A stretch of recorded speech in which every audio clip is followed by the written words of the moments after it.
are calling to order at 6:45. I think the sheet is going around. As always, monitor your MDIRSS emails for vouchers and make sure you're approving in a timely fashion so that payments can go out.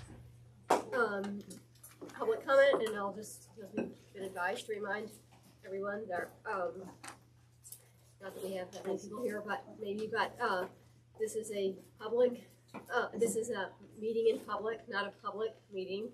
So we are meeting, and then the public has a chance to comment for up to 3 minutes during this period of time, but the board does not respond to the commenters. And if there's something, that requires some kind of brought to our attention that requires an urgent response, then the superintendent or board chair will, respond subsequent to the meeting. But there is an engagement between the public and the board during the meeting. Okay, any public comment? Okay. Is there a motion for approval of minutes of October 2025? So, What if you want to be a second? Any discussion? All in favor? Any opposed? Okay, reports and updates. We will bring it. Let's start with the superintendent report. Well, hello everyone. Welcome to November. We have a lot on the agenda, so my report will be a little bit shorter. Our enrollment is 1340, which is down by 12 students from the month of October, which is a mix of about 8 students from the high school over that period and 4 across the elementary schools within the AOS. For staffing, most importantly, I'll just sort of put out there is the need for a long-term sub for special education at Tremont. So if there's, if people who are out there that would be interested in doing that, that would be great. And of course, bus drivers are always needed. In terms of school highlights, one of the things that I'll highlight about the high school is that part of that you all learned in the high school meeting around the rotations that the CTE, the Career Technical Education School, was doing as a way of getting kids interested in those programs. And we're going to be in that second round, has just started around Woods, Digital Makerspace, and Metal Shop. And so that's pretty exciting. And if you look at Chalk Talk, you might see some of the things that kids have been working on. Over at Longfellow, the students just returned from their fall teaching and learning collaborative with other island schools. They were up at the University of Maine Farming, meeting with pre-service teachers and learning, and those teachers were learning about what it was like to be a kid on another island. At Connors Emerson, the Thanksgiving basket process is taking place, something that has been going on for years and years and happens in a lot of our schools, and gathering food for our needy families, and then utilizing the creation of those boxes as a process of community building. And also 8th graders were over at the polls and collecting exit poll data on elections as part of sort of the voting and election unit that they're doing. Over at Trenton, one of the things I wanted to point out this year as I was looking through things that were happening, and it's not getting bigger, at all of our schools around MTSS, one of the things that our schools do around MTSS is looking at AIMSweb data, which is data around math and reading in pretty discrete ways. And that those triangles that I put up there basically show what a school gets or a class gets in terms of scores on how a student is doing. And I can't make it any bigger, but when you go online, you'll be able to make it bigger. And what those 3 triangles represent is where students are. The top of the triangle would be our tier 3, so intense support. The bottom is where you're looking at students in tier 1 in the regular classroom, getting what they need. And so at the beginning of the year, that far life triangle shows a bunch of students, a small number of students in tier 1 as they're learning. That middle level, that yellow, would be tier 2, tier 3. Hopefully over the year, you would watch the red get smaller on the top and the green get bigger on the bottom. And so that representation is a class at Trenton around a discrete scale of sort of what MTSS teams are trying to do and utilizing the tool of AIMSweb and other data to be able to do that. I thought it was just really important for you all to sort of see that simple representation of what teachers and MTSS teams are doing with data. The whole goal is to make the green at the bottom of the pyramid larger and the red at the top smaller. And so I thought it would be really good to be able to see that. Over in Pematic, third graders worked with staff from Camp Beechcliff on SEL, social emotional learning, teamwork, and communication. And Rachel Grickus, who is a ed tech over at Pematic, put together a community wall of veterans that you can see in the building when you walk in. So it's pretty exciting to see that. Over on Swans Island, I highlighted sort of the newsletter of specials that goes out. Kids in grades 1 and 2, K1 and 2, sort of created posters on behavior expectations in Spanish, and then they read those in Spanish as a way to sort of foster their connection to the language and learning. And also fall is flag football time in PE class at Swan, so they learn that skills of running and throwing and catching and all of those pieces. Over at Mount Desert, second graders have been reading Japanese parables, and they created watercolors with sumi ink reflections. Did I pronounce that correctly? Sumi. Sumie. The E is pronounced as A. And if you were to check out their newsletter and actually go to the, I believe those are at the library is where some of those December is our art show, yeah. so they will all be. They'll all be over at the library in the Mellon Room. They're beautiful. Second graders being able to do some of that work, I was impressed when I looked at those. Over at Tremont, 8th graders presented at the Maine Forestry Collaborative. And we learned that 7th and 8th grade math students built a mini golf course that was quite the hit for students there at Tremont, and so that was pretty exciting. Budgets, as you can see, we're sort of moving along. The high school just did their preliminary, and we are going to be doing our first draft. And again, you can go through and sort of see where your school is and where other schools are, in our process. Connors Emerson is the furthest along in terms of taking a look at a second draft of their budget. And in December, they have 2 meetings to take a look at finalizing their pieces. MDIRSS reorganization. We have our monthly meeting in December, but we have 2 community meetings coming up. One is is the 19th, so on Wednesday in Mount Desert, and then Tremont's is the next night on the 20th. I am working with Frenchboro. I believe I potentially will be doing an online review with the select board there on December 22nd. Still finalizing that, but that looks like the date that we'll be able to do something online.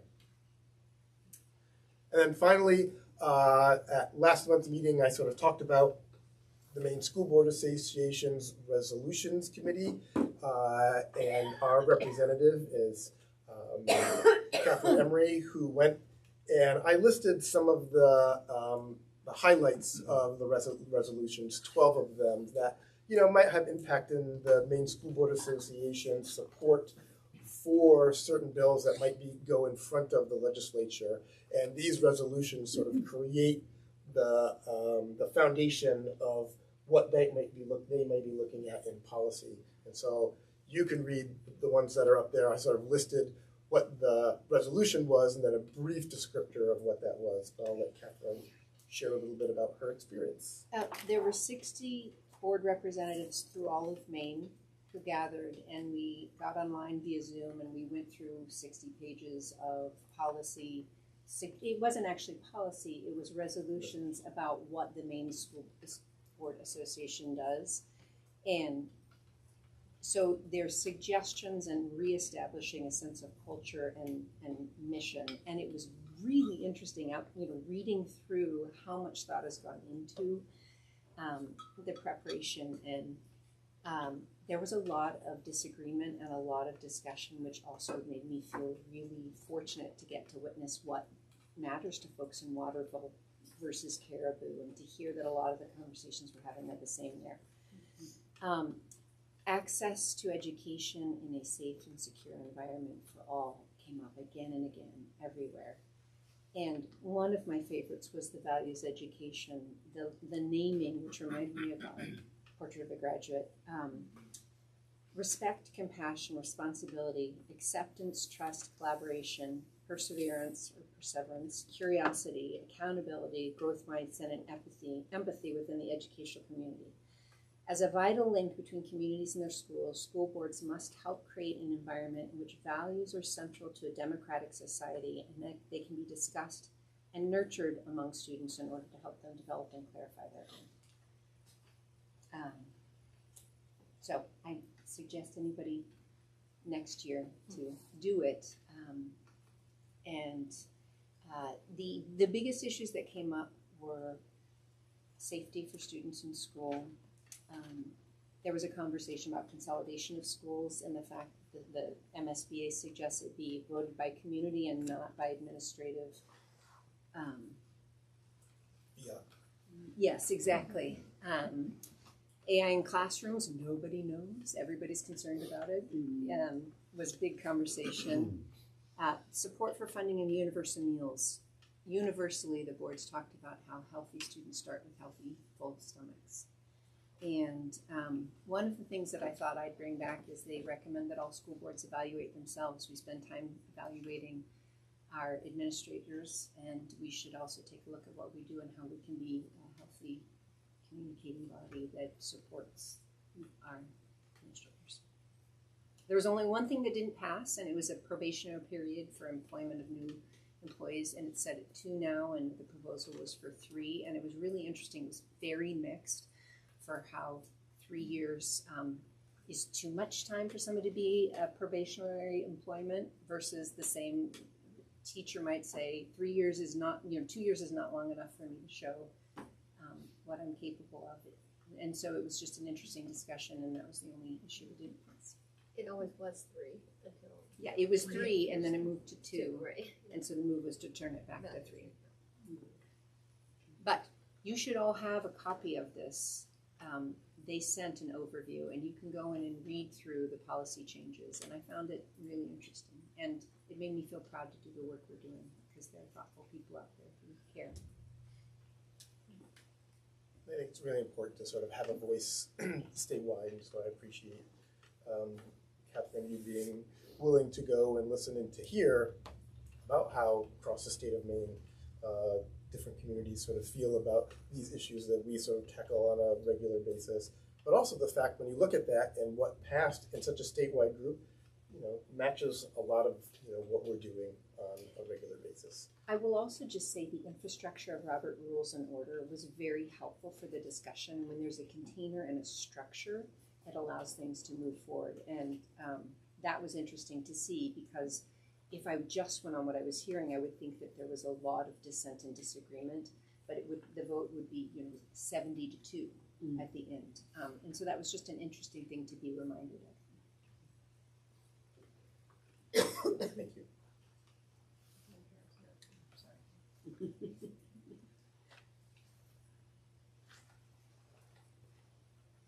And that's my report.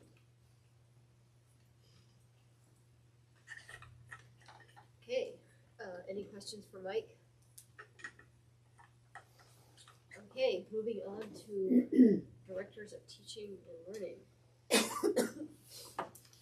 So the main attraction tonight is math, and Rhonda's going to take the lead on that. I'm just going to give you a quick update on the recent professional development that we had reported out on.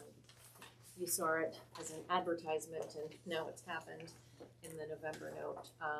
And today, Rhonda and I debriefed with Amanda Wilson. We get very good feedback because we don't give out our contact hours until you complete the form. So almost everybody completed the form. So we spent some time with Amanda, and she'd received some mixed reviews, and some of it was hard feedback. And she read every word. And we talked about what we hope to see for March and how we could support in making sure that some of those, critical pieces were addressed. And we came up with some good solutions. And that's the beauty of feedback.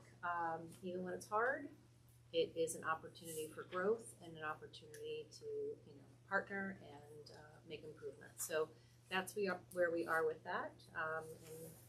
And, it's a little, we do have March almost already planned, but I don't want to tell you about it quite yet because it could change a little bit. But we've also, as part of that work, decided to shift a little bit, make sure we start addressing math sooner rather than later. I know we had talked a little bit about waiting until next year, but now we're angling to move a little bit. And part of that is, instead of having longer periods with Amanda Wilson and navigating behavior change training, we're going to do 3 2-hour stints and have the groups be smaller, no more than 50 in a group instead of these big wheelie groups, which are difficult sometimes to manage and differentiate with. So we're going to target some more differentiated components. We're going to have smaller groups. We'll have more nimble 3 2-hour groups, which conveniently also opens up the opportunity for more math focus. So queued you up. Thank you. Everyone should have a copy of MDIRSS Advanced Math and feeder schools. And this came about because one of the elementary schools asked the question, how do the students that go to our school stack up once they get to the high school?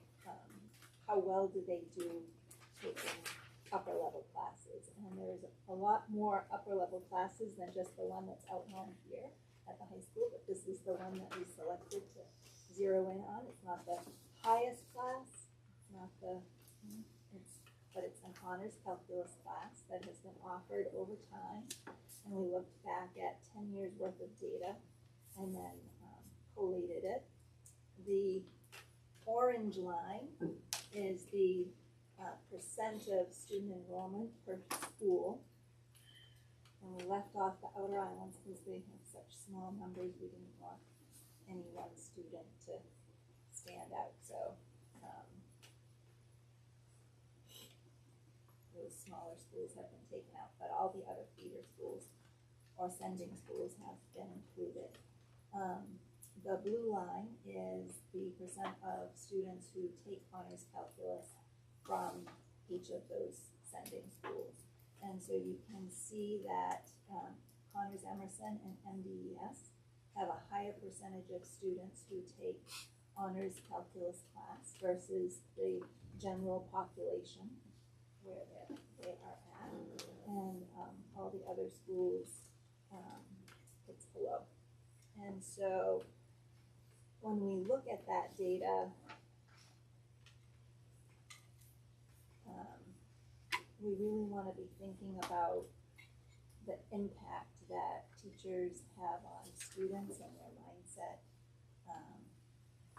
The teacher self-efficacy is a huge component to how students do in classes, and it also builds student self-efficacy, right? If the teacher is feeling confident about their math ability and how to teach math, then that is conveyed to students, right? And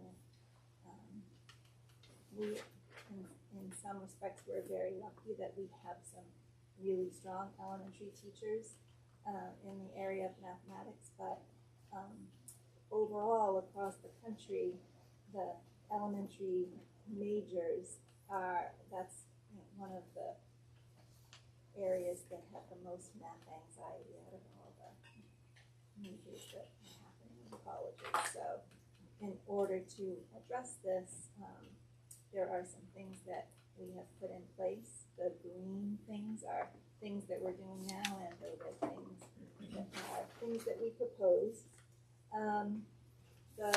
Under that teacher and student mindset, I do want to tell, I'm going to steal a story from one of the high school math teachers. It's Tennille Moore, and for a while ago, she was pregnant with a baby, and she was reading a math book, and she read that in the womb, babies have number sense. And that if you push on your stomach once, the baby will push back once.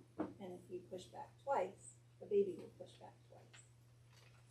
And so she tried it out, and she tried it out over and over and over again.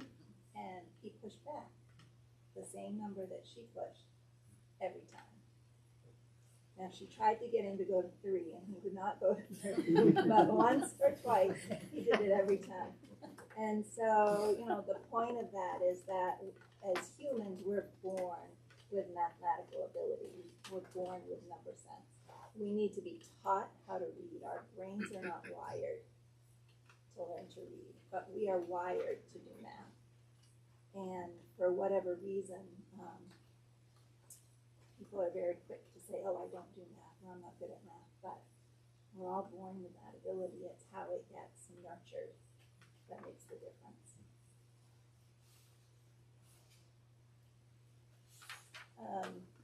A couple of other things that we know makes a huge difference in math education is that teacher expertise and being able to focus and concentrate on any one area. So we do have teachers in grade band specializations instead of teaching all subjects at the middle school level.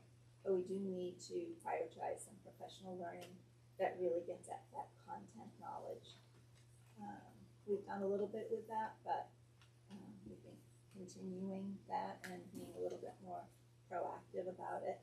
And I'll talk a little bit further on about the ability of a math coach to really help with that. When we look at our curriculum and our coherence, we really do use coherent research-based materials. Our schools, our K-8 schools are using Eureka Math Squared or Investigations, and those are great math programs, so we have the resources in place as far as that goes.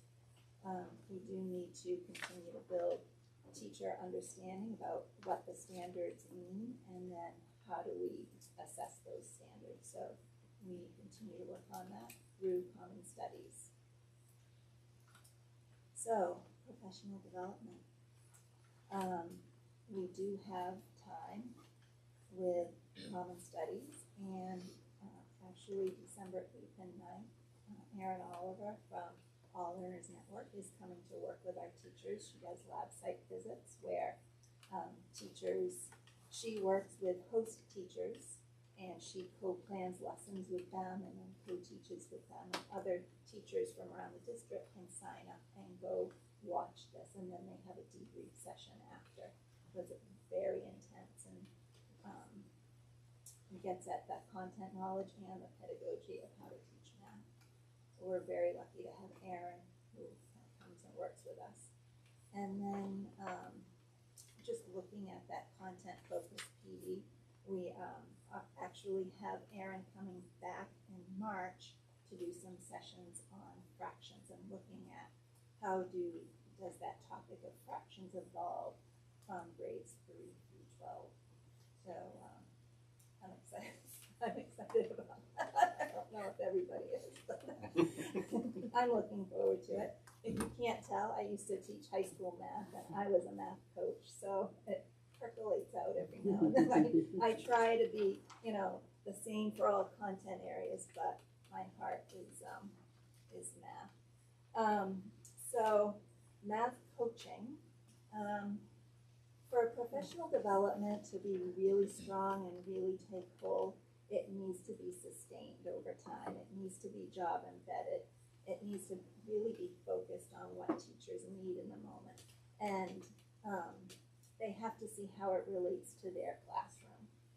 And that's where a math coach comes in, because you can send someone away to a conference, and then we know if you don't use something, you only retain 10% of it after a couple of days. And so by the time you get back to your classroom, you had great intentions to get things going, but it just doesn't happen because we're human and our brains forget if we don't use it immediately. And so having that coach who can keep bringing it up and working with you and co-planning, like Erin will be doing, and co-teaching with you, and just that sustained focus on what you need to be working on for your students is the most effective professional development that we could possibly offer. We have these little small schools, and each person is the only person in their school who's teaching that particular thing. And so we've tried to bridge that with implementing common studies, and we've made some progress, but it could be a lot stronger if we had a district math coach.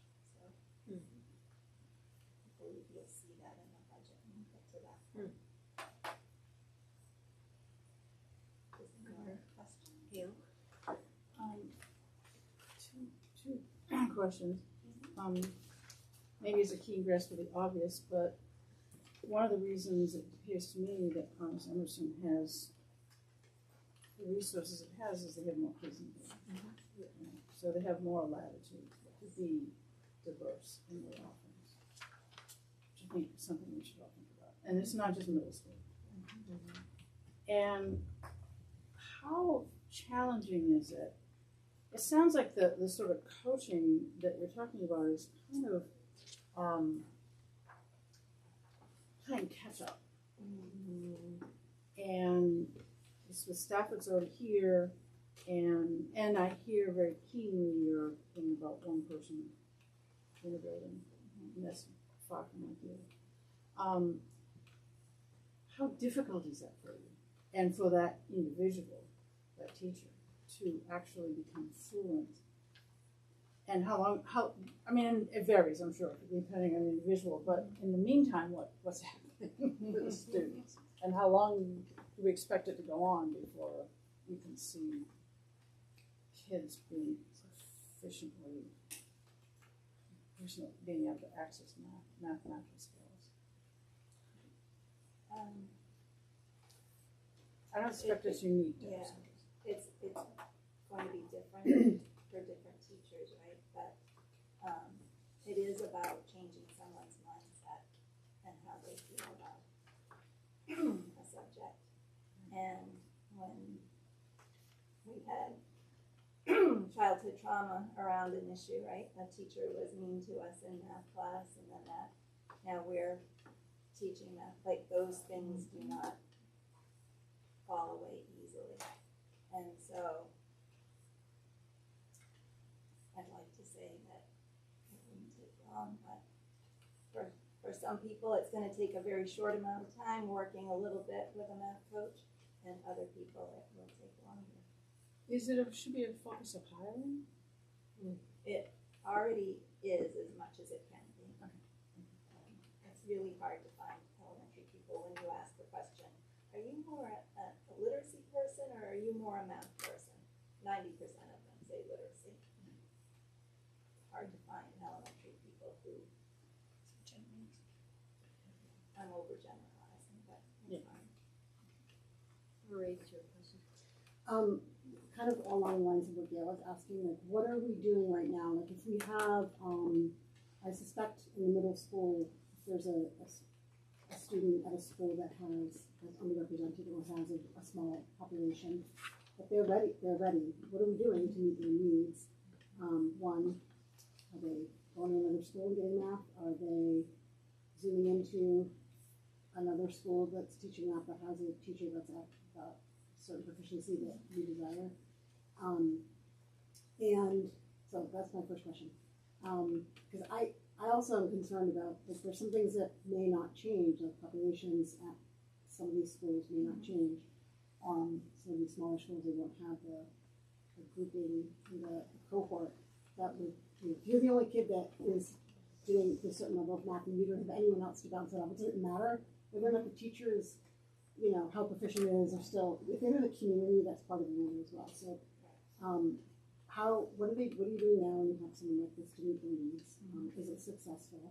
And in terms of math coaching, I agree. I wonder, you agreed that it seems like it's going to take a while to do that. Who are the other teachers that are the experts in this district that can, maybe with some agreement, I don't know what that looks like, that can right away help to bridge this gap. I understand there might be something's gonna be in the budget, but before something is put in the budget or voted on, who are the other teachers that have this expertise who do that? I know there's a common study, but Yep. like, what's the plan B? Yeah, I'm To gonna, help- I'm, to help I'm gonna you. work backwards. Okay. Three questions. The teachers that have been helping for the past couple of years have been the math interventionists. Their primary goal or, primary task is to help students. But we do leverage them. They meet, for the last 2 years, they meet regularly, monthly with Aaron Oliver, who is our Fall Learners Network coach, and a day in August. And they plan professional development. So they're providing professional development to staff members. They're also doing some coaching within their building. It's just not enough. It's not their primary job. So they're doing it when they see a need, but there's only so much that they can do because most of the time they're with students. Can I follow up with a question? So are you saying that there are interventionists in every building that are able to interact with teachers in those buildings who may need help with, and if you said that already, I apologize, I missed that. So in All the Tremont, in buildings have- Lemoyne, in Hancock, in Pematic, and Trenton, they all have, They all have- Someone in the I don't building know has about Lemoyne and Hancock, but our school, those MDI schools that we have more control over, they all have math interventionists. Connor's Emerson too, because of the higher student population, but the other people, the other schools have them. And then, as far as, having one student in a school, sometimes we have one school that the math interventionist teaches that child. We have one school who the middle school teacher teaches that student, but they're like at a desk in the 8th grade math class off to the side, and they get 10 minutes or a chunk of time, right, or during intervention time, they get some time with the teacher. Not ideal. We also have a school that the students do an online class.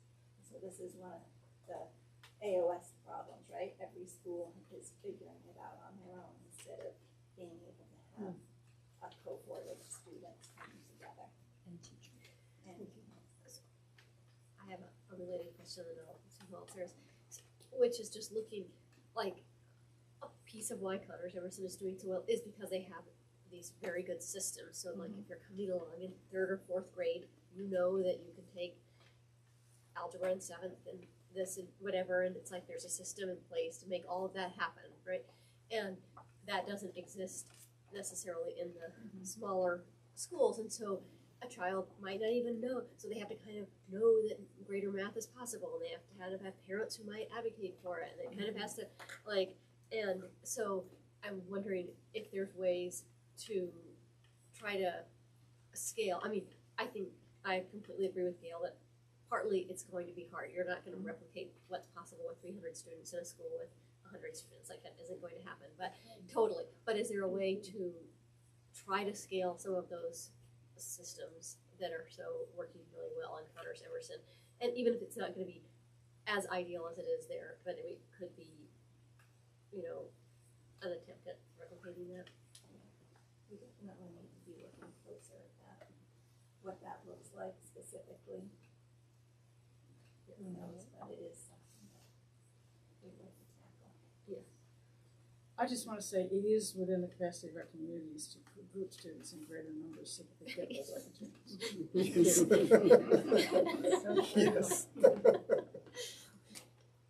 Are there other hands? Yeah, Jessica. Well, I think one of the questions too is like, what is being done now? Especially when it comes to Tremont. Like, one of our meetings, we're like, well, those guys are kind of lost causes for now. And so I guess I didn't hear you respond to like, what is happening now in these schools to help the kids? You talk about like the students who in 8th grade might be taking algebra or geometry. It's up to that individual school because they are their own little district. And So it's different. Yeah. Different from school to school, instead of us being able to come together and do something collectively. Carrie? Just a quick thing that I wanted to point out, because we had this presentation at our Tremont meeting, and it was a really great discussion.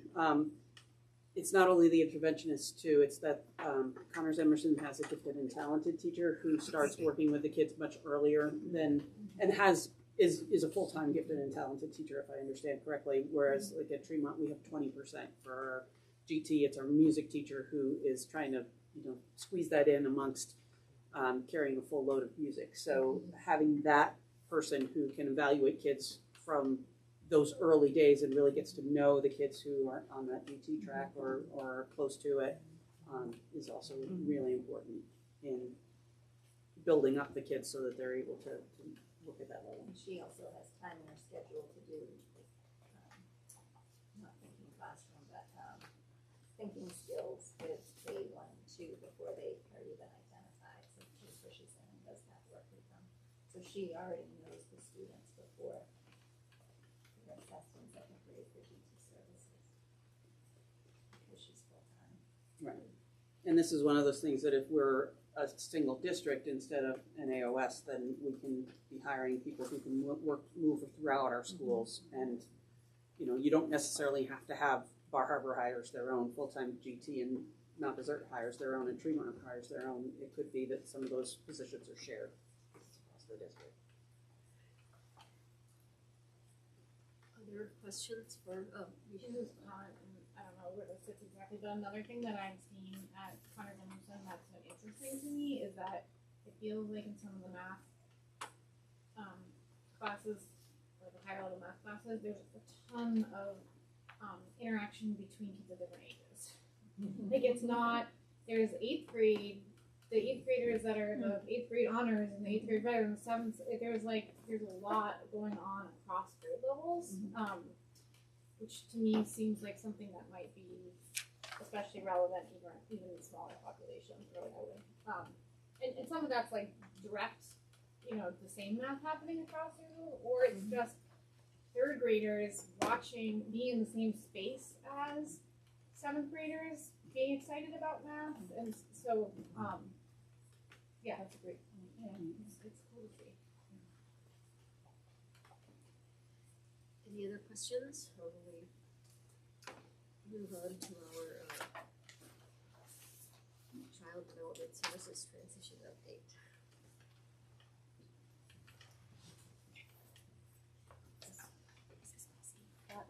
Mr. Ward, the one up front. So as Oh, Coraline gets set as an introduction, Coraline Emery is works in our special education office at the district level, and as you recall, her higher part of that focus was taking a look at our early childhood, specifically around the CDS transition and how we're going to manage accepting those students in 2028, which is when that transition happens.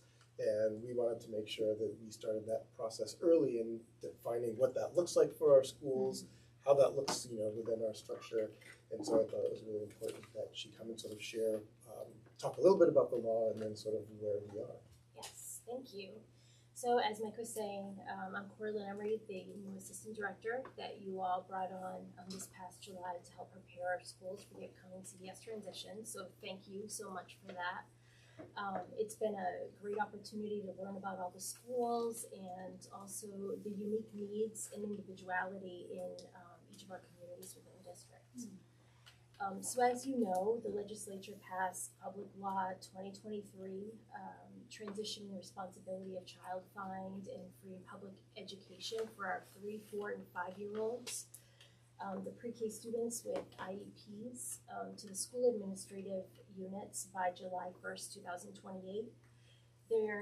That process started in the 24-25 school year with cohort 1, and we're currently in cohort 2. The remaining schools that are not yet in cohorts have the opportunity to participate in cohort 3 or cohort 4. We have not selected our cohort yet, and so what I've been working on since July is looking at what that would look like for us and what we need to do to prepare. to effectively transition to cohort 3, or maybe we want to wait until cohort 4. And there are opportunities and there are advantages and disadvantages to either cohort. So tonight I'd like to provide you with just a brief progress report on what I've been working on for the past 4 months and what our next steps are as we decide which cohort we'd like to join.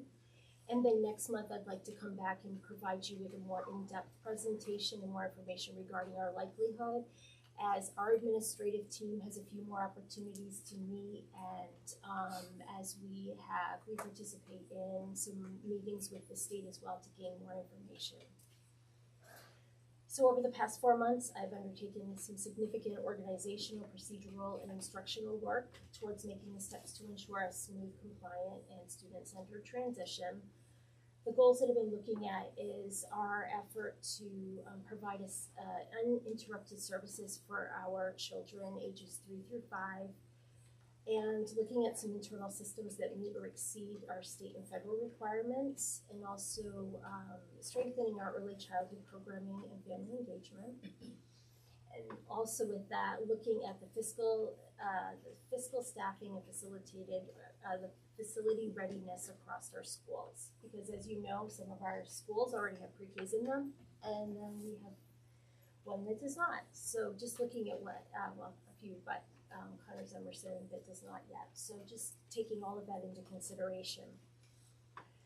This summer, I began the research of learning the resources available at our school, reviewing the student files and IEPs for our students already receiving CDS services, and collaborating with the director of CDS to learn more about the challenges that they've been facing as they've been providing services for our students on the island. And by reviewing and monitoring all of the records, the students in the referral process, IEPs, the evaluations, looking at their service hours that may have been met or may not have been going unmet, and their eligibility details that were in their files. I was able to help our staff this fall as our pre-K students came in to kindergarten and as our new 4-year-olds moved into our preschools. It was a great opportunity. It was invaluable for our staff as they had someone, a point person right in their district that was able to answer those questions. I looked at those files. I was able to say, oh, this is why they're eligible, or oh, this is why they weren't. This is what the IEP team was thinking when they did that. Putting a little more, just a little flag like, oh, we want to keep an eye on how this is going in the fall. So that was really nice to have that support for our building administrators and our staff to have that information right available to them, where in the past they've had to reach out to CDS, and that may take a few days to get those answers, or because of the staffing influx that CDS has had, they may not have the answers to those questions that they were asking. And then as this year's students have gotten settled in, I've continued that practice to be able to monitor CDS's database to create draft student transition profiles, ensuring our schools have the information they need for upcoming student needs ahead of the kindergarten transition meeting. And in the spring, when we're preparing for potential pre-K students in the fall. Because this is all of this information is really important to be looking at now, even though we're not even at Christmas yet. We're already planning for September of next year in many ways. Then throughout the fall, learning opportunities presented themselves, demonstrating the need for changes in our file management and how we're communicating more effectively about next year's 4-year-olds. And so that implementation has already begun.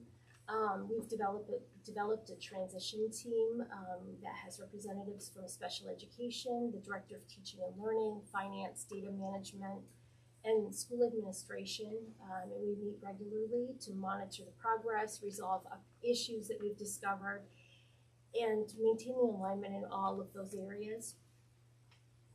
I'm attending informational meetings provided by the state, which are giving me that opportunity to collaborate with schools that have already been part of the cohort. So I'm able to share that information. I'm able to learn from them and then bring that back to our team so that we can problem solve in advance rather than next fall if we do join the cohort. We've also we've made some changes within our special education office and the data management team, front loading our data tracking system. And that's allowing our staff and our providers to have clear and consistent information about the needs and the caseloads right from day one, and supporting proactive staffing and scheduling as our administrators are projecting their fiscal needs for next fall. And our transition team is working with the building administrators right now as they're preparing their budget to do a space audit across the elementary buildings to look at the appropriate classroom sizes, what their needs may be, therapy spaces, and materials. And we're also looking at staffing needs as well. Do we have the special educators with the certifications that they need? Do we have an appropriate number of related service providers with that flexibility? And also ed techs to meet the needs of our students. And so we're collecting all of that information to build a preliminary budget.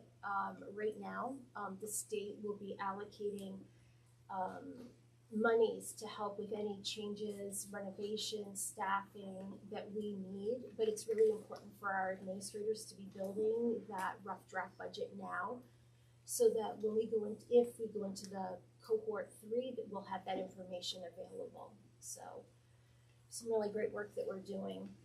And then for next steps in the coming and connected during this transition process, we'll be working with the preschools, Head Start, pediatricians, childcare providers for that child find piece. So a lot of collaborative work.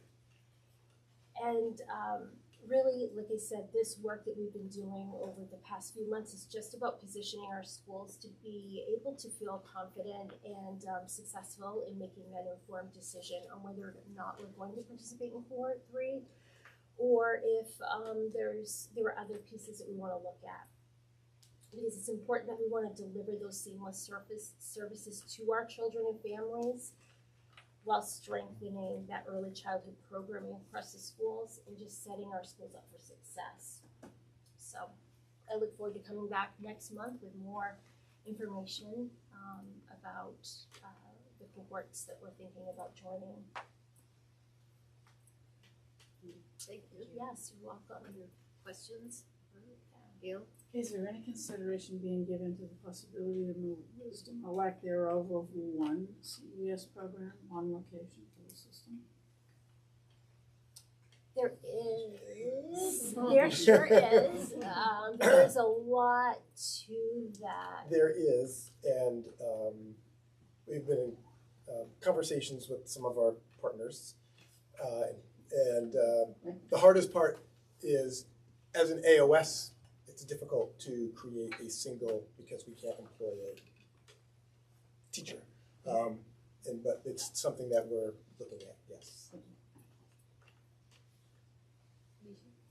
you just remind us what the timing is for having to decide if we want to jump into cohort 3? So the state would like us to have a decision by the beginning of January, and then that would be implemented. They would support us through the preliminary transition process from February until September, and we're expected to be rolling September 1st. So providing those services September 1st, but they consider from February to September that transition time to get us set up with our facilities and things like that. And then they'll be with us, if we join cohort 3, they'll be with us every step of the way through that year to help with anything that we need. And my follow-up question to that, and maybe this is more for Mike, but is like, what is the role of the school board in thank you for this presentation, and thank you in advance for the December one, and you're thinking about what is our role in terms of weighing in or making that decision, right? Just support. Support. Is there a budget? Is there a if there is a budgetary implication? If there's a budgetary, and we'll talk about that in December, because that's and there'll be more information about, because the state right now of the proposal, they're saying they're going to fund X, 100% at this amount. So it would be potentially at that level if you're accepting budget neutral. But then there's questions of things that might have to do to your building. And there are state funds potentially for that. I guess that's where I'm going, Yeah. is that it's on some perspectives financially, for it is, you get in the system, but then it comes with it costs are, it's more, probably more. I mean, that was part of the original thinking was cohort, we were trying to ready ourselves to join cohort 3. Yes. There may be reasons with more information now to reconsider that. Yeah. Having a plan, or whatever. Yeah, you're right. Okay. Any other questions? Thanks, Carla.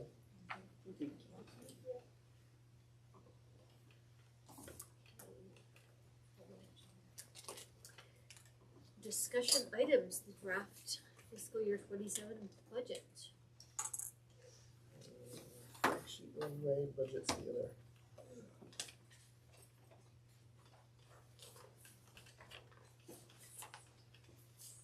I'll wait till it gets around. So the fact sheet's going to the left, the line by line budget's going to the right. And I, while it's going around, Rhonda had mentioned that I have not put the coach in here. I wanted to sort of hear the discussions, but I could talk about its implications in the current budget when we look at it. Can I bring it that way?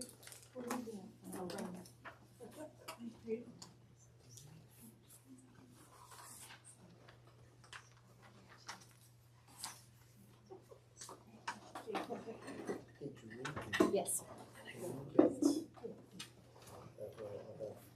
The fact sheet, when it comes around, if you can pass it to folks.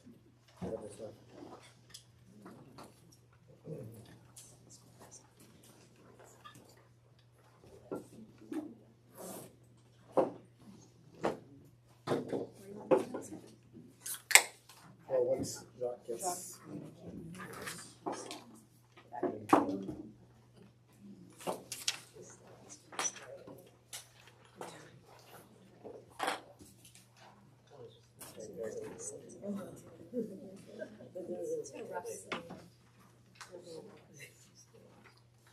All right, so this is the first draft of the AOS budget, and I'd like everyone to start with the budget fact sheet, and then if we need to sort of dig into the particular lines of the budget, we can transition to that.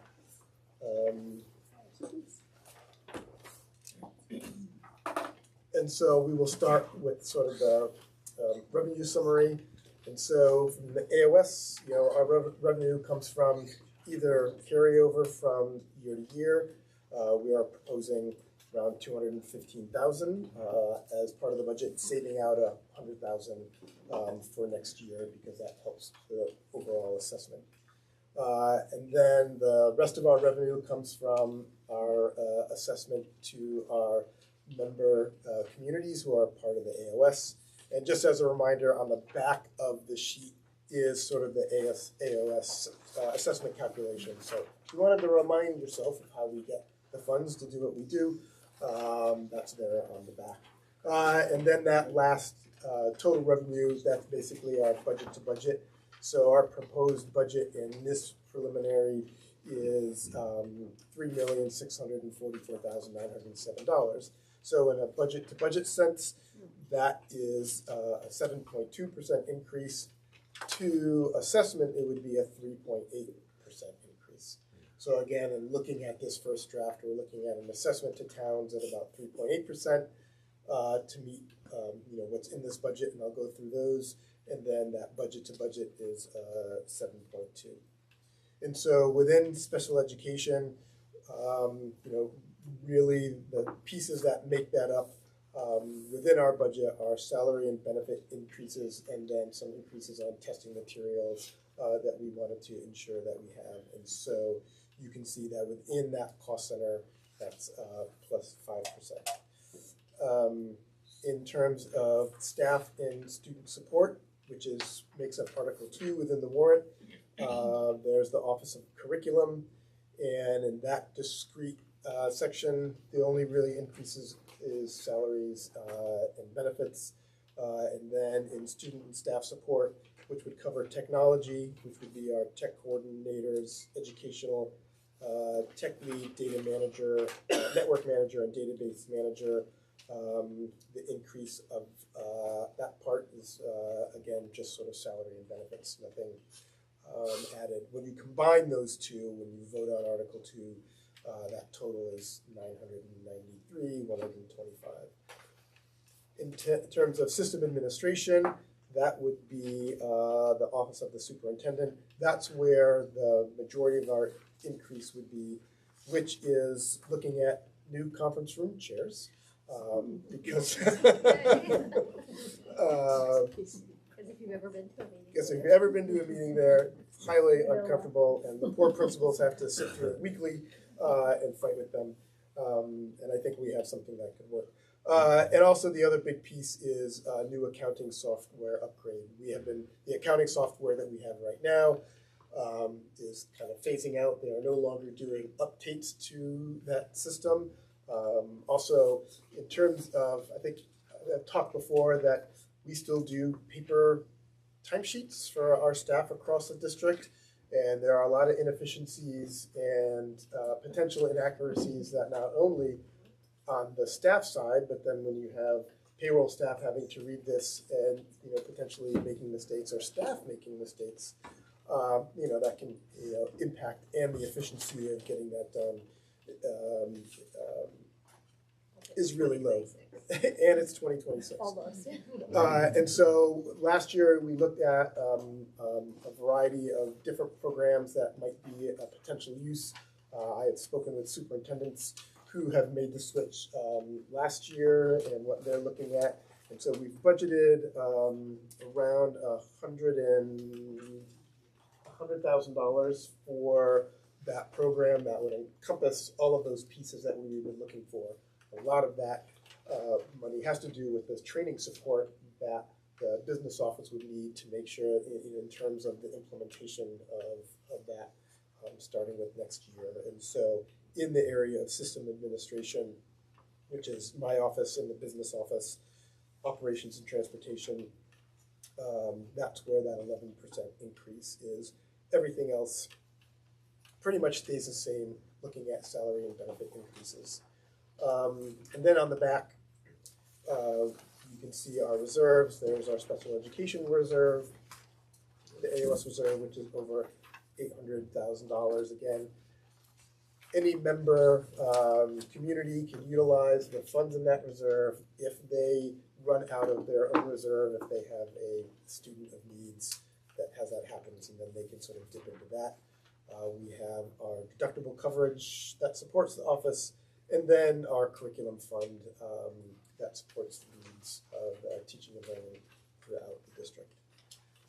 So taking that as a base, and sort of, last year we had some specific needs that we needed to make, and that was around occupational therapy, and we're still looking for an occupational therapist. That was the addition of special education position, and which sort of had that budget and a lot higher than what we're used to, but the idea was an investment into sort of looking into the future.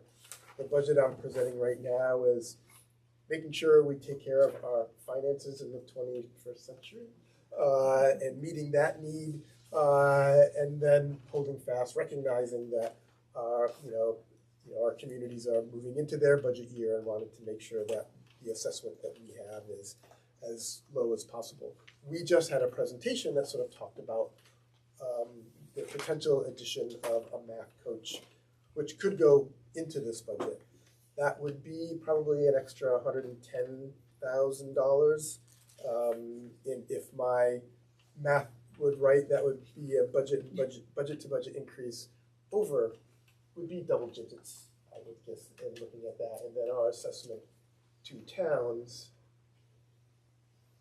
would be close to double digit. I don't think it would hit double digit, but it would be just under in terms of an assessment. And so that's something to weigh in sort of thinking about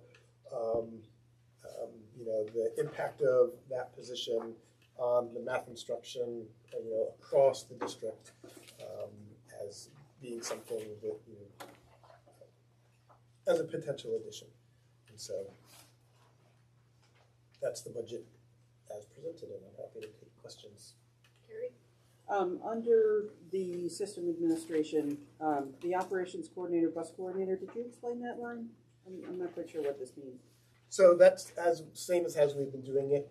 We have been sort of, with the operations manager, we are sharing that sort of with the high school as part of their position, and even though we don't have a AOS bus coordinator, Scott is the AOS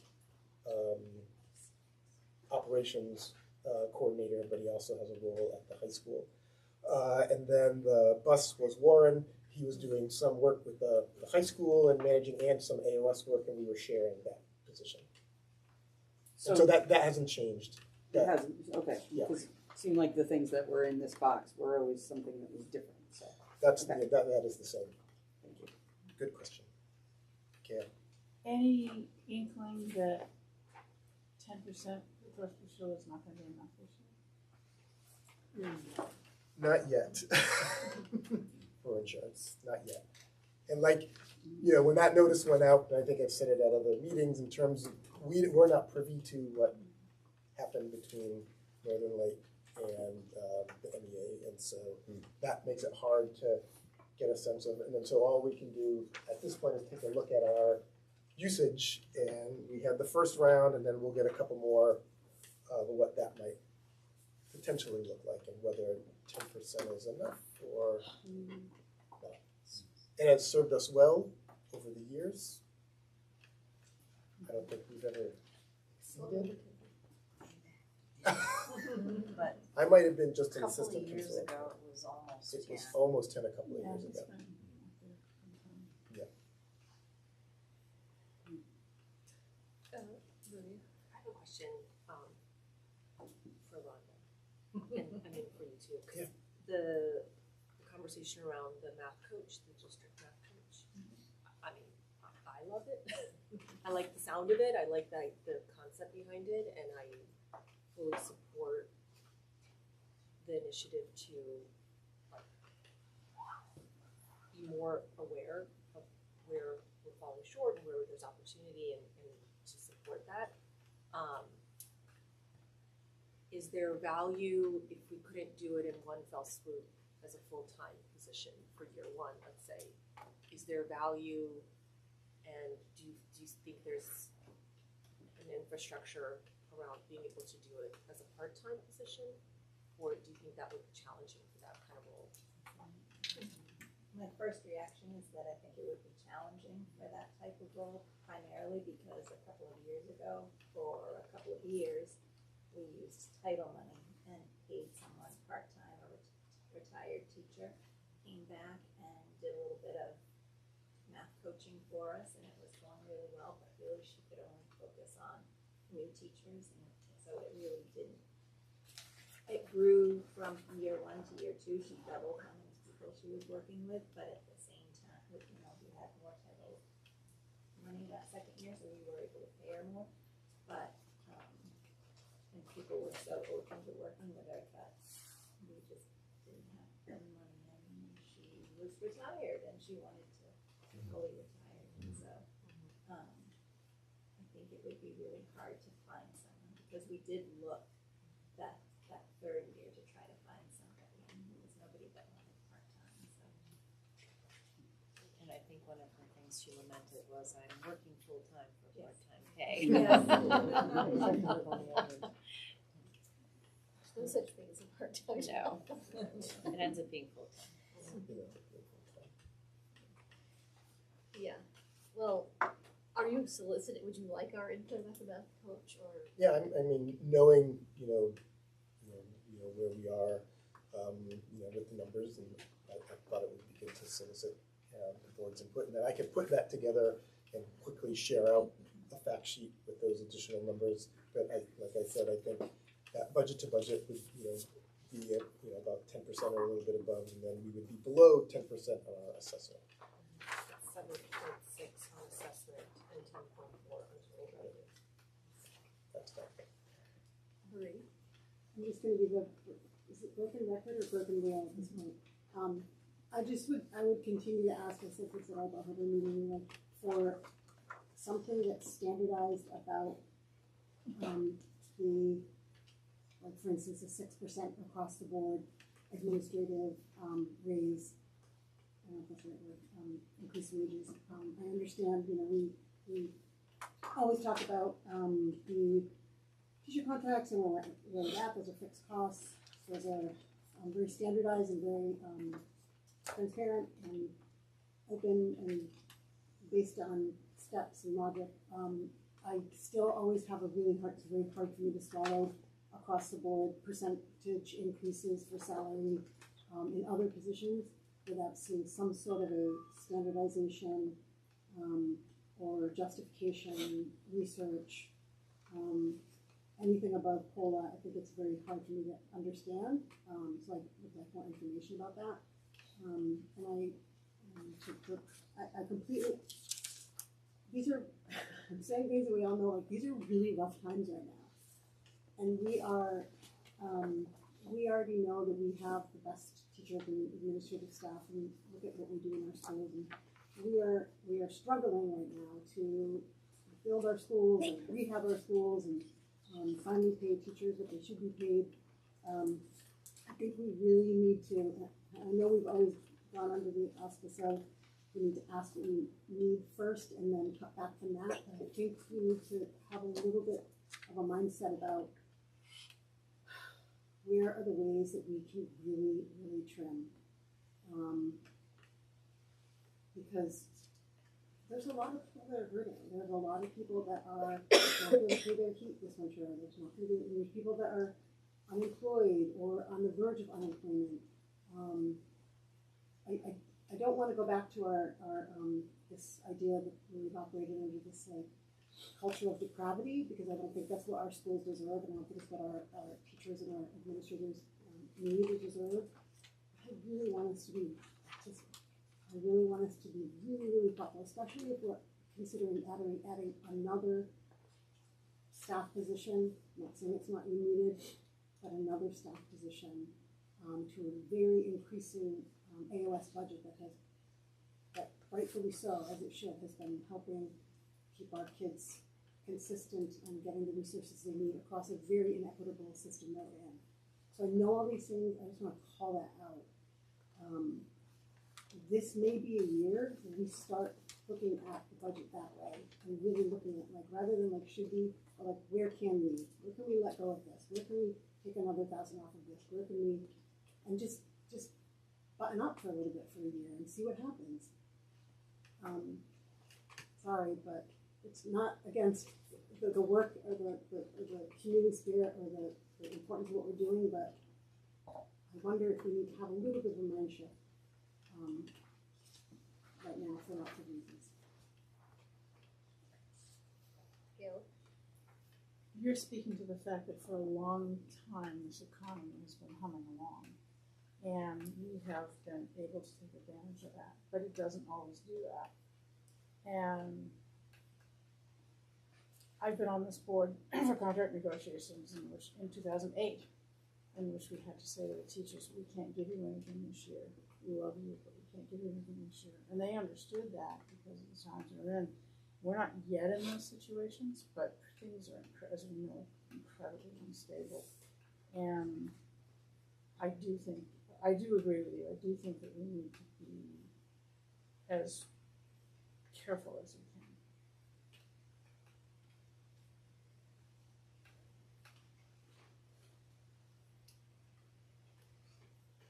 Well, I think we should be careful, and I also think it's like we're living in such a challenging time, but also we're like public education is under such attack, and so I think there's a balancing process, because now more than ever I think it's also critical that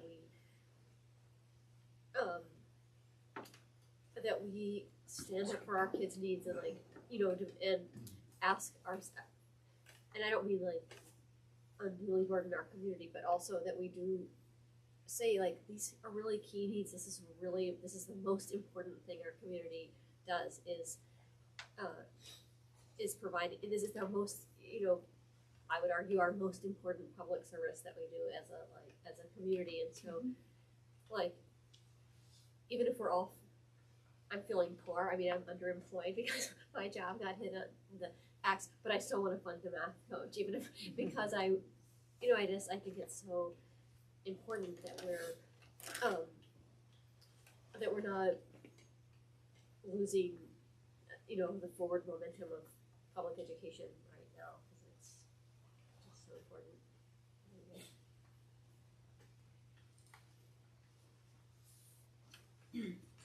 And to be clear, I'd rather, no offense to your chairs, but I'd rather cut your conference chairs and cut, that's what I mean, like, I'd rather trim on some of these other things, so that we can, like, if we can get through one more year without the conference chairs, whatever, I'm just using that as a funny example.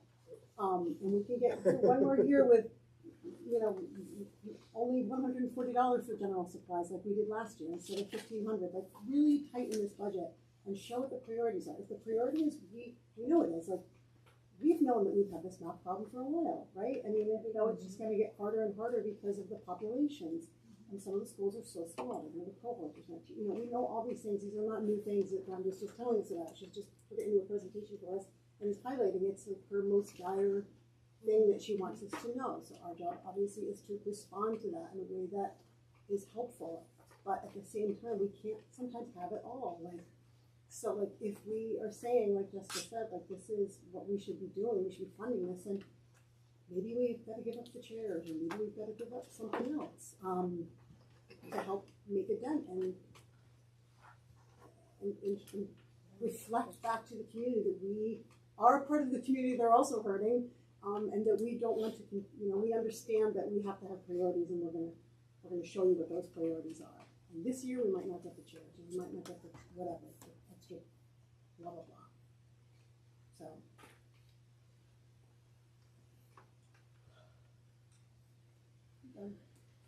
Okay, we should. I don't know if this is a question that's fair to expect an answer for right now, but I would be interested to know how the investment of math coach fits within sort of a larger investment of professional development. I don't know what the right line is or collection of lines in other places, either in the AOS or other budgets, but to get to that point of if this is, if this is rising up as a bigger priority in teacher support, what is that bucket look like, or where we,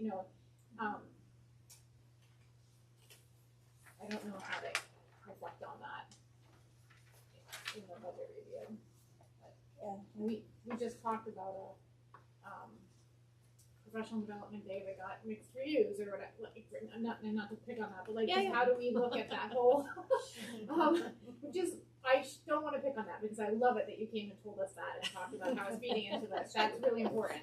But just how do you look at the math coach amongst all the priorities in supporting your teachers? And they must change over time, not just as add up.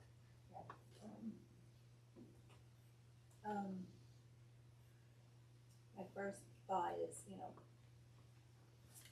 it's great to have people go away because they get to talk with other teachers from other districts and broaden their horizons in that way. So when we send people to conferences, it's not always about specific content, right? They're bringing back connections that they've made, and sometimes their eyes are opened to ways that other districts are doing things.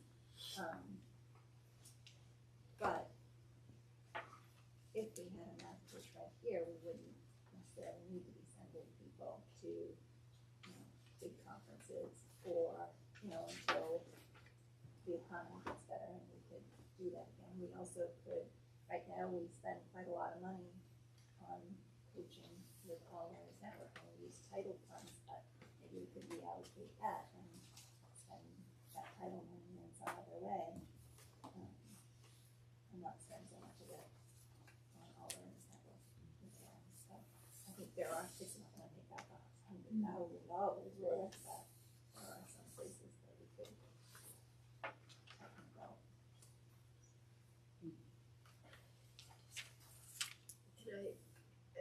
I know it's very hard to predict maybe this maybe this always comes up, but do you feel like you have good systems for evaluating like what professional development mechanisms are working really well? And it obviously, like, you take a risk and sometimes something doesn't land with people and like you can't be faulted for that because you just can't know. But do you feel like you're developing some ways of kind of having a feel for like this is going to work really, like we're going to get a lot of bang for our buck out of these kinds of interventions, and we're maybe not out of this or whatever? I guess I'm a little unclear on your question, but Well, they're two different things. yeah. So I'm just, I mean, really, PD is, and professional development is a multi-pronged approach. I mean, Right, there's, right. it happens in multiple spaces. The one thing about closing the gap with the coaching component is accountability, right? You do the one-shot PD with Erin Oliver; she's fantastic. And then you slip back into your old routines. Oh, but here's that math coach coming again, reminding me of these things that we just learned, and we're having conversations about it. And now I'm actually kind of that healthy reminder of sticking with it and then problem solving along the way when it gets tough, because implementing these things aren't easy. You don't go to the PD and go, got it. Now I know how to cure, the problem. Why is it that kids are in Algebra 2 and still struggle with fractions? I mean, that's a foundational skill, right?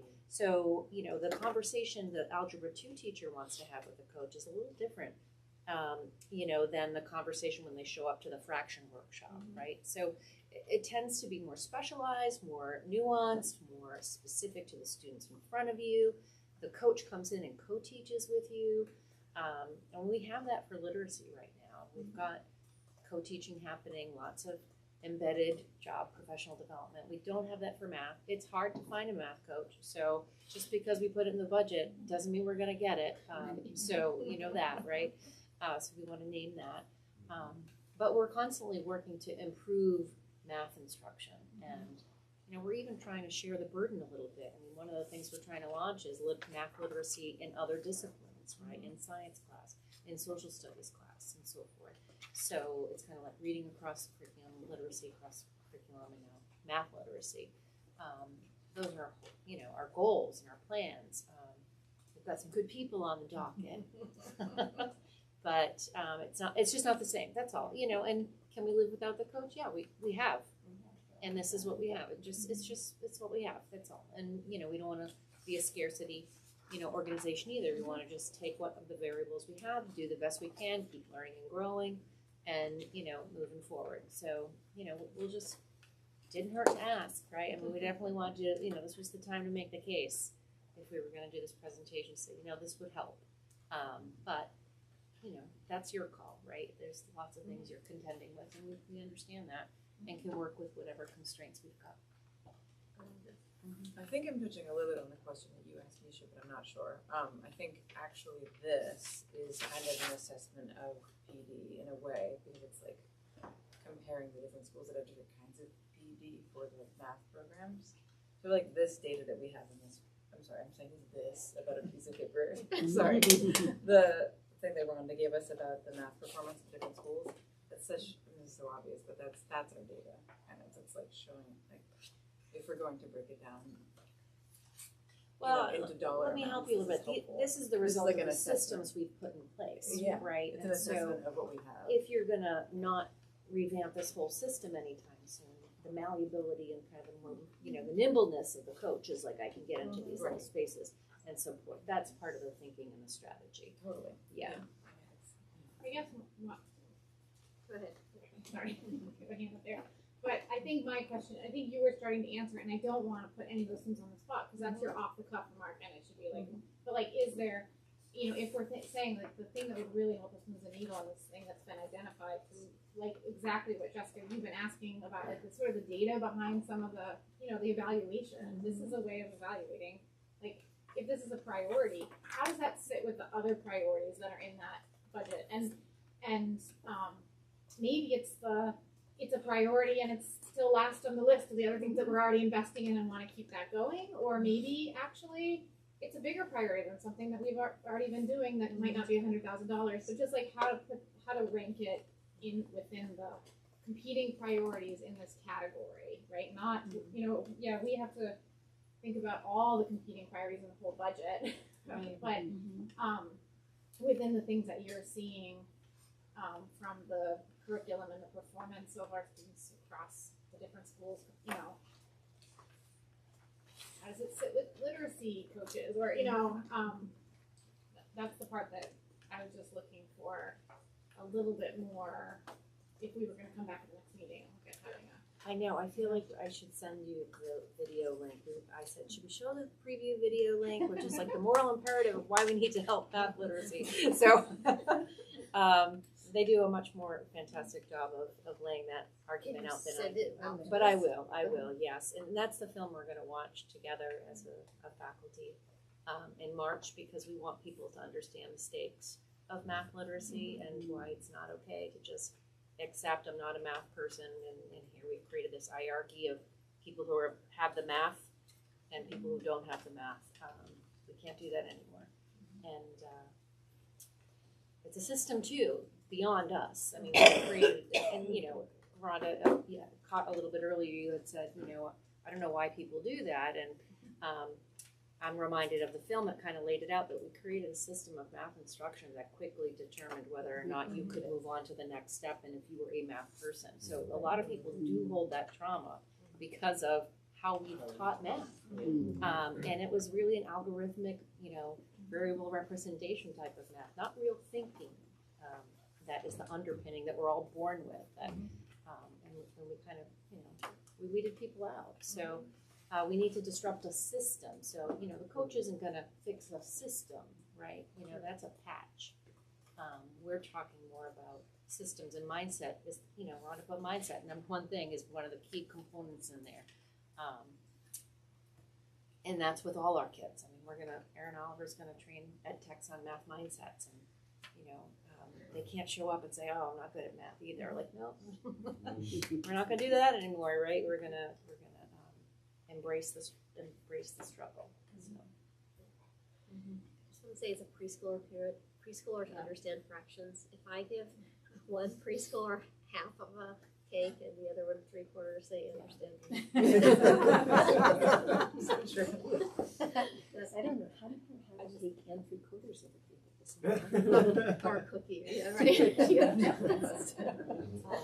I just want to say, whether it's this next budget or not, or however it ends up materializing, you know, I do think, to hit on the mindset, having someone that is a leader of math in our district it's like everything is top down in every corporation, in every company, and that is going to, if it's the right person and they're qualified, which I feel like you guys would hire the right person, that is going to lead to a positive mindset. And even sending that messaging to our faculty, then that gets dispersed to our students, and, you know, all those things that feel uncomfortable at first, you know, that then become, you know, normal day-to-day things, and that is part of the disruption. So I do support some kind of action being taken, and I also think you said something about, you know, if you interview 9 out of 10 candidates, you know, 9 of them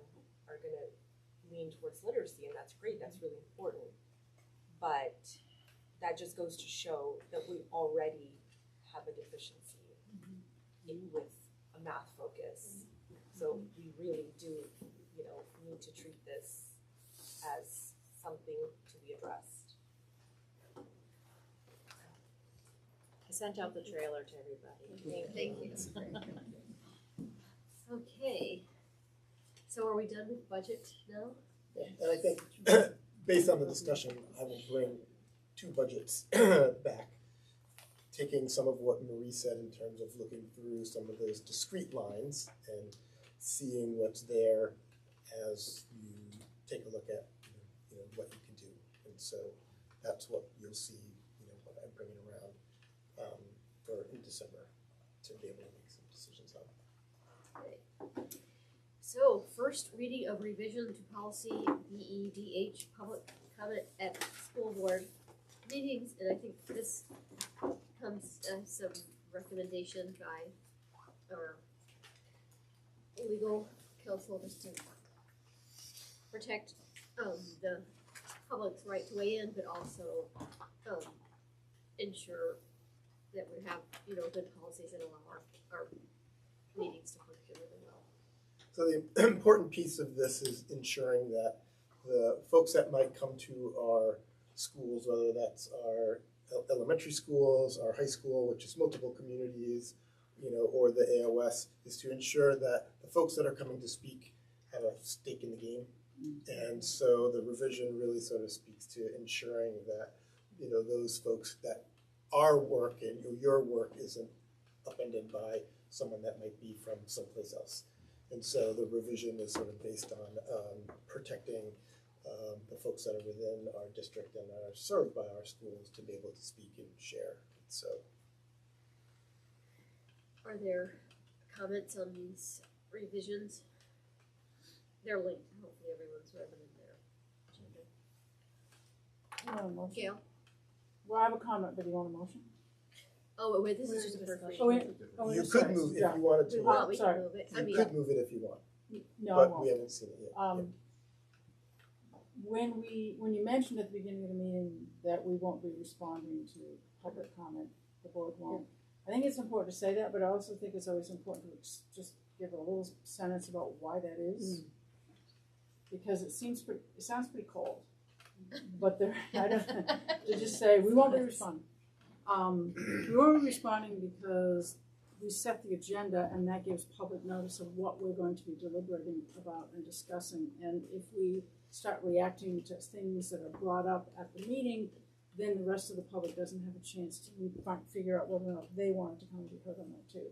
So we really kind of can't get into a back and forth with public forum. I think it's helpful if people understand. We're not just being dismissive. That's why we can't do it. Yeah. Marie? I only saw one thing. I wondered why you changed it to the word hometown instead of residence.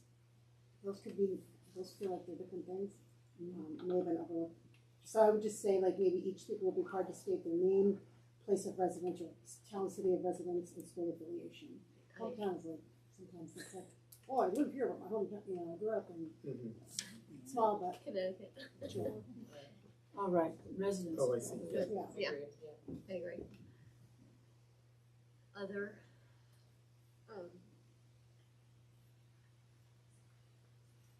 comments on this? Well, if you think of other comments, be in touch. This will come back at with the change to residents, with that revision, for a vote at the next meeting. Sorry. Yes, go ahead, sorry. I was only sort of raising my hand over here. But I'm just thinking about, like, when we've had guests, like we had Chief Kearns at the sort of looking in the back to answer questions or whatever. That's outside of public comment. That's like an invited guest. You've invited for an agenda topic, so that doesn't need to be covered by this, correct? Correct. Okay. Or like teachers giving a presentation on a field trip or something that they're going to offer. But yeah, those are unique. Because those are, like Gail said, the agenda went out, it's on the agenda, and so that went out so folks know that that's what we're talking about. That's part of the work of the board. And so, it's someone that might be invited to sort of speak on that. It's different from public comment, which is just a general.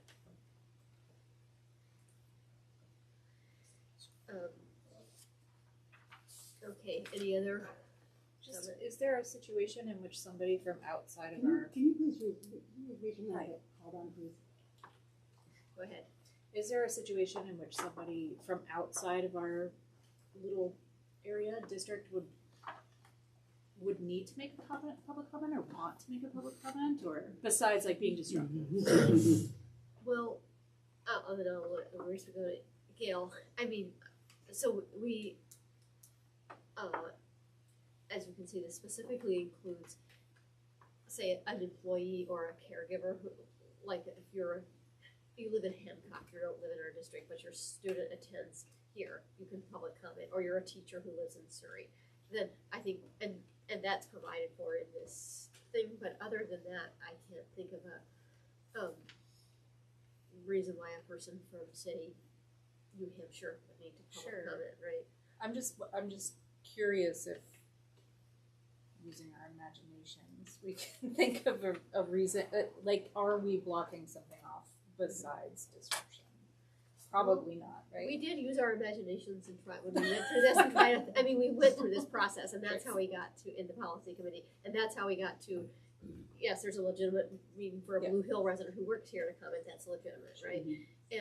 But we couldn't come up with any, legitimate needs for a non, with a person who's not, Connected in some way. right, isn't a member of our community through Yeah, some, Thank you. Gail and then Carrie. No, almost separate. So just going back to what you just said about invited guests. I would love to see if there's an invited guest that's included in our agenda, because I'm looking back at the high school agenda and we have the SRO on there, but it doesn't say that Chief Hall will be invited to address questions. And I think that's important for people to know that that person is going to be there and that that's their role. And who they are, yeah. I mean, I always find it a little unsettling because we get so few people who come to our meetings, other than, at this where we have the principals, to see people that I don't know who they are sitting in the audience, and Also, when they you might don't have do a public question for comment. him that you could have prepared. Or But then also just for us to know as board members, and also for the community to know if they're looking at the agenda, oh, I think I should be at this meeting because I want to have my public comment be heard in front of the police chief. I think that's appropriate. Who's that? That's doable. Thank you. Someone had a hand. I had it, but I was just gonna comment so that, like, there's also plenty of opportunity to communicate with the school board outside of public comment, right? Like, so if somebody wants to bring something to our attention that they want to be on the, even from outside the community, there is other pathways beyond this public comment time. Right, they could send a letter, anyone can Yeah, send a we letter. all have our contact information, so I just kind of wanted to, like, I was trying to use my imagination too, and then I was like, oh, you could just write a letter to the school board, or contact the chair to have something put on to request something to be put on an agenda or whatever, Smart. Any other comments? No. Okay, moving on to action items. First and final approval of policies DD grants and DJR federal procurement manual, and these are requests by the auditors, right? Or the Yes, state, this is the final two from part of our review to ensure that we had a policy that spoke to grants and the federal procurement manual. And those went through the policy committee. We had some questions and now they're for you. Is there a motion? I move approval of both. Second. Any discussion? All in favor? Any opposed?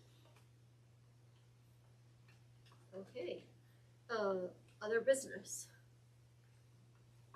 Okay, future agenda items. Well, we know we're gonna get a CDS report and Budget. another budget, thing, and we will have, administrative, staff, or just you, just Mike, Mike's, evaluation at the next, contract, at the next meeting. Anything else? And the MO, although that SR will be on the high school board. Oh, yes. Yeah. that's the high school. Yeah. Anything else? Okay, next meeting will be Monday, the 8th of December, 2025, probably at 6:30, but through TBA. And then the all-important annual meeting will be Monday, December 15th. That's the cake meeting, right? Cake meeting? Yeah. What's that? This year. At 5:30. Is there a motion to adjourn? Second. All in favor? Thank you.